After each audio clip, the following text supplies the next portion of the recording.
in life, when you look back, and even in the last few years, quite a number of big achievements that we own today, one person decided to do it.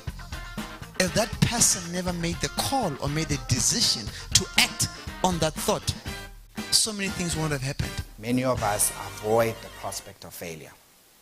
In fact, we're so focused on not failing that we don't even aim for success, settling instead for a life of mediocrity.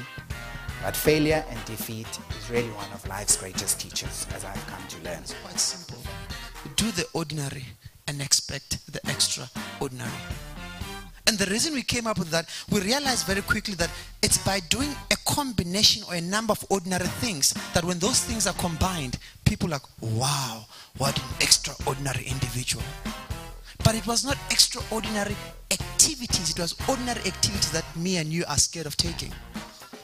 But those activities, when combined, suddenly make someone look big. How then can we say someone actually attains success through failure? Success and failure are equally measurable, but they're also equally objectionable. They're inherently psychological. They're a counterbalance of negativity and positivity. So my encouragement to you today is learn to start something. Ordinary steps, a year later, will suddenly yield extraordinary results. For each of us, it's very different. We're here today because you never want to answer to your boss. You're here because you want to take charge of your own destiny. You're here because you're determined to make it for yourself in life. You want to create something and make a mark on this world. And as such, you've chosen the hardest path out there. If anyone tells you it's easy, believe me, they're lying. When did you last sharpen your axe? And I think so many times in life, we get so caught up in counting our achievements. We get so caught up in matching that car that my neighbor has. We get so caught up in moving jobs because I want to earn more or equal to my friends.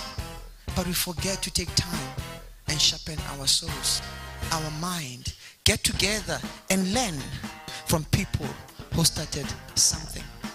If you don't take time to sharpen your axe, things that at 20 you could do with your eyes closed, suddenly at 25, you're an average person, just like your friends.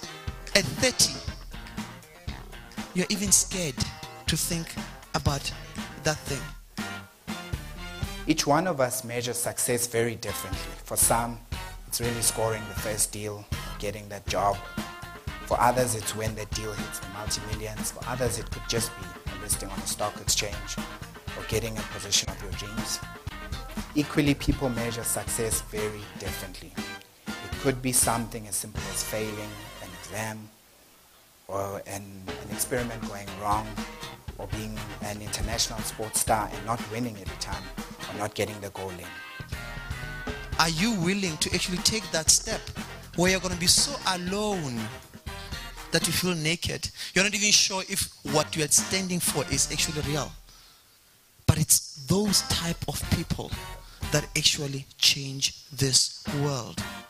When you fail or when things don't go as you expected them to, it's an opportunity to reflect on what you have learned and celebrate the life lessons as growth experience. It is in a serious crisis situations that men can be separated from boys and leaders from followers. Success is about picking up yourself, it's about dusting yourself off, trying harder than ever to get where you were going in the first place. It's not easy, but victory much sweeter when you really work for it. Don't overthink your mistake. Move forward. Apply what you have learned as you embark onto the next venture. And always possess a no failure attitude and take the road less traveled. There are many times this has happened to me personally. My company almost lost the contract for the 2010 World Cup.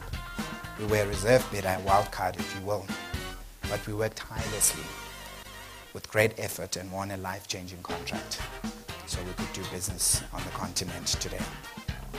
The Kliptown Pick n Pay store was not our first location, but in the end, the rewards we got by making a difference to the community outstripped the marginal turnover difference should we have gone to another location.